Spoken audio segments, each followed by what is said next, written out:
Hey, welcome back to Slick Willy Fly, and today what we're going to do is start getting ready for trout season. And what I have in the vise is a Hares Ear Nymph. This is a beaded, gold-ribbed hare's ear, and it's probably arguably one of the two most famous nymphs you can tie. This and a pheasant tail. They're tied very similarly, just slightly different materials. This is a super effective, been around forever nymph.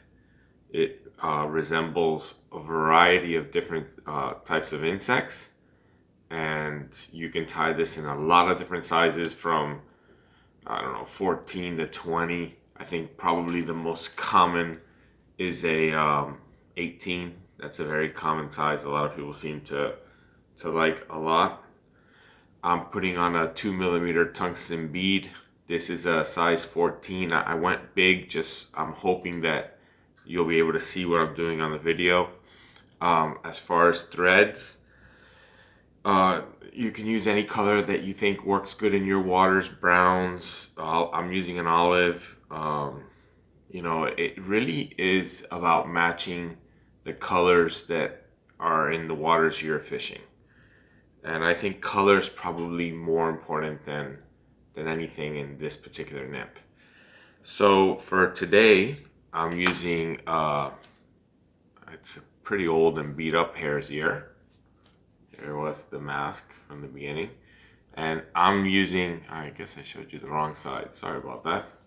I'm using the two different areas of this mask, and I've pre-prepped.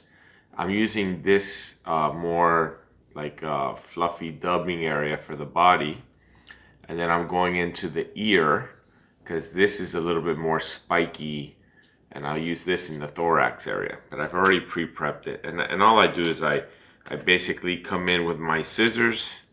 I find an area that I like, and I'll come in and I'll just snip away the area. So let's jump in on it. It's a super simple tie, absolutely perfect for new fly tires.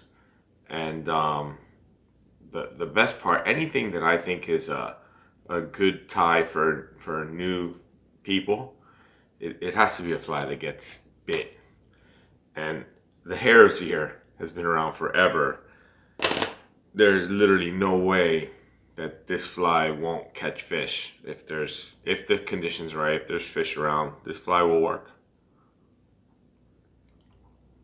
It's Sunday morning, so I hope you are okay with me enjoying a nice cup of coffee. So all I'm gonna do, I got this old banged up pheasant tail that I'm working on, is I'm gonna take, I don't know, 6 or 7 or 8, I don't really count, fibers, and I pull them off the stem, and then I just make sure that I align the tips so that the tips get aligned just like that. The length that I'm looking for my tail is basically the gap of the hook, which is very difficult. It's very short, and it's not an easy thing to do. So what I often do is I put it on as short as I feel comfortable doing, with 2 soft wraps, making sure that the pheasant tail is on top of the hook.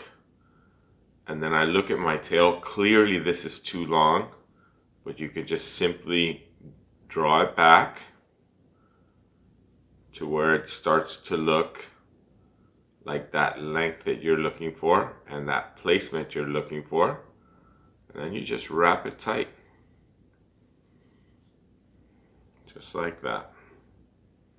Nice. If you have any doubt, I always say that shorter is better. Now, you do want to make sure that this pheasant tail lands on top of the hook.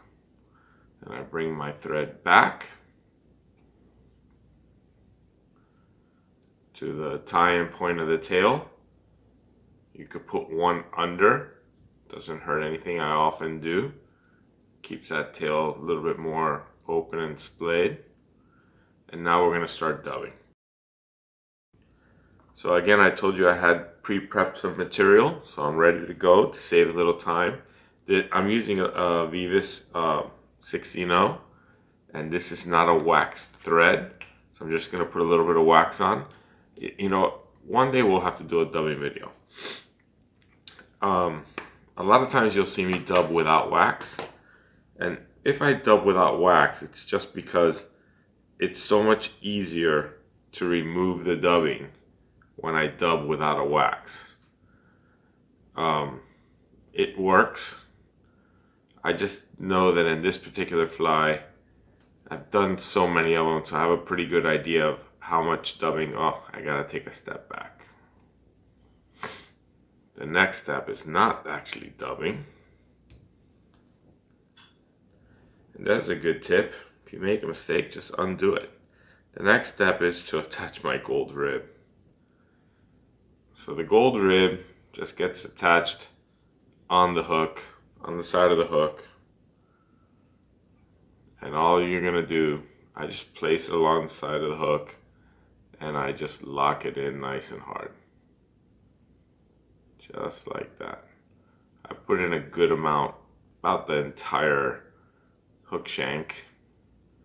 I like to put the gold rib on the opposite side of where I'm tying, and I'll explain why in a minute. So now we go back to dubbing the body.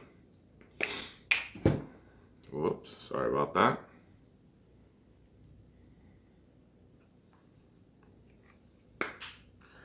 So you can see I don't have a super expensive vise, and it's actually a traveling vise. I take this with me on a lot of trips. Easy to take this vise. And it's not a fancy vise. It's not, I know there's a lot of better vices in the world. But it works. And it works for me. And I've got one kid who just graduated college and she's doing awesome. And I have another kid who's in college, so I have to think about finances, and maybe someday I'll upgrade this vise, but it works. So all I'm doing is I'm wrapping up the body, and I'm gonna go all the way to the pheasant tail, to the bead basically, and I think I'm gonna put a little bit more on the thorax area.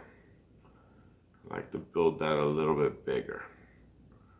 Just like that. Okay. Now I'm going to take that gold ribbing, and in this case it's size small. I'm going to go under the tail, and we rib in the opposite direction that you did the thread. Now when I do the dubbing, I always go in the same direction that I do my thread. So now I'm going to do the ribbing in the opposite direction, which will lock in that body nice and hard. You know, you can't really see the gold right now, but trust me, in the water, that gold will come out. And once I get up into the thorax area, I just capture the ribbing. And now, what I like to do, I don't like to cut it off. I'll helicopter off the ribbing. Just like that, super simple. And that doesn't leave me any kind of a sharp tag or anything. Nice. And I'll have a piece that I can save for another fly, because I'll tie a few of these today. So now I'm going to pull back. I'm going to make sure I'm at that about, I don't know, 60-40 point. I'm going to pull back the pheasant tail, and I'm going to lock it in. And it's important that it lays pretty flat, just like that. So now my next step is I've pre-prepped a little bit of dubbing, and now I'm using this more spiky dubbing that's up in the ear section. But I had already pre-prepped it, and you don't need much, but you do want to make a little thorax area. Again, I'm going to put a little wax on the line. You know, I'll probably tie 5 hare's ear for every pheasant tail I tie, and it's not that I think the hare's ear is better than the pheasant tail. It's not at all that. It's that I've caught a lot of fish on a hare's ear. I've caught more fish personally on a hare's ear than I have on a pheasant tail. So it makes me personally like the hare's ear better. And that's the point that I'm getting at when you're talking about new fly tires. You know, it's so important that we introduce new fly tires, but I think it's super important that we introduce them with flies that actually catch fish. That's the most important part to having somebody stay interested. I mean, it's so much fun to. I mean, we all know we're fly tires, to go out and cast a fly that you tied and have success with that fly. That makes the day all the more special. So I just keep adding until I'm happy with the size, which I'm still not happy with. Get a little more. My little bag of tricks here. I pre-prep a lot of materials so they're easy for me to take out and use, especially like in my case, I really like teaching kids. So any young person that shows any interest at all and wants to start to learn, friends, kids, nephews, nieces, my kids, any young person that asks me, I make time. I show them everything I can, and I encourage them, and I think it's a great hobby. So once I'm happy with the size of my thorax, then I just bring over my pheasant tail, the wing case, and I want it to lay as flat as possible and as centered as possible. 2 loose wraps right behind the bead, capturing it tight, bring that nice and hard. A couple more wraps just to make sure it's secure. A wrap in the front. Make sure I like the way everything looks. Get my scissors. Trim off this wing case. Just like that. Couple more wraps just to secure down those little butt ends. A whip finish. And you can fish this fly exactly the way it is right now. No problems. It will catch fish. And I did for years and years. I fished the fly just like this. I'd put maybe a little cement on the knot, and that was the fly. But these days, I'm taking one extra step. I put the tiniest little drop of UV resin onto the wing case. And then I use the needle here, my dispenser, to move that UV. You see, this is just an absolute tiny drop. And now I work that little drop over the knot and onto the bead. And I try to push it just ever so slightly off the edge of the wing case, just to really kind of secure everything. Now this fly that we have just tied here, this is the foundation basically that I use for a bunch of flies. I'll make this exact fly and then I'll change threads and give it a little hot spot when I tie off the whip finish. Sometimes I'll use a little bit flashier dubbing. You know, there's blended dubbings. I don't have anything out right now, but you can, when you go to your tackle shop, you'll see there's such a huge variety of dubbings and spiky dubbings, and some of it is a blend of naturals and has a little built-in flash. I've tried all of those, and I gotta tell you, I've caught fish on probably all of them. You don't have to buy a hare's ear you can actually go to a store. This is a very dark one. It's actually called Dark Dun Hares Dub. You can buy this, and they work. The problem that I find with this, I think that this material is great for the body, but it's not really spiky enough for the thorax. Because the last thing I like to do, I have this little homemade brush.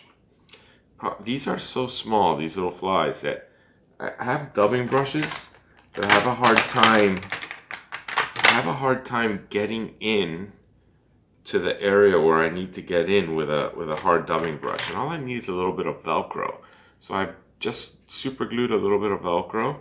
And the last thing I'll do is I like to come in and just pull out a little bit of this spiky dubbing from the thorax area, which will make this fly just look really buggy, just like that. It's perfect. And there it is. This is the hare's ear. It's a great fly. Maybe, I don't know if I should take it out or not. It might see it better in the vise. It is the foundation for the pheasant tail. For me anyway, you tie the pheasant tail almost identical. I use it for a variety of different types of nymphs. I tie it in a ton of different sizes. It's an awesome fly. You should have several dozen in your fly box, because I don't know about you, but I lose a bunch, and just need to tie another one on. So like I said, anything from 14 to 20. Size 18 seems to be the go-to size for a lot of anglers. This one in the vise right now is a 14. Thank you for watching. Good luck catching. Don't forget to hit the like and subscribe. And yeah, the next couple of weeks it's gonna be trout flies. I'll probably do a pheasant tail. I'm sure I'll do an Adams, maybe a streaking caddis. That's gonna be the focus for the next few weeks when I get home from Florida. So this is yeah, this is it. Thank you for watching. Have a great rest of your Sunday, and good luck catching.